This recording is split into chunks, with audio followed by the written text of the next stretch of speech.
मी खूप लहान असताना माझे वडील मला सोडून गेले होते. मी त्यांना पाहिलंही नाही, पण आज ऐकलं. मला खरंच वाटलं वडील असतं तर असंच असतं. खरंच असं वाटतं जर माझे वडील असते तर किती भारी असतं. मी सगळ्यांचे वडील बघते, त्यांचे करणारे प्रेम बघते, पण मला कधी भेटन असं मला वाटतं. खरंच वडील पाहिजे. ज्यांना नसतं त्यांना कळतं. आता मी ऐकत होते तेव्हा मला कळलं खरंच वडील पाहिजे होते. आता आई पण नसते, आईने पण दुसरं लग्न केलं, आई सुद्धा निघून गेली. आजी बाबांकडे राहिले, त्यांनी सांभाळ केला, पण मग आई ती आईच असते ना.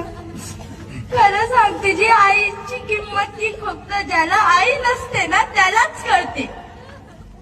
खरंच आई पाहिजे. आणि आज ज्या मुली आईची किंमत करत नाहीत ना त्या मुली कशाच आई.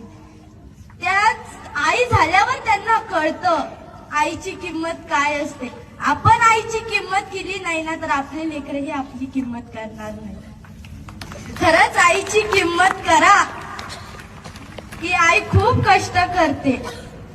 आता मला नाही, मी दररोज आठवण काढते माझ्या आईची. खरंच आई वडिलांची मान खाली जाऊ नका. आजपासून तू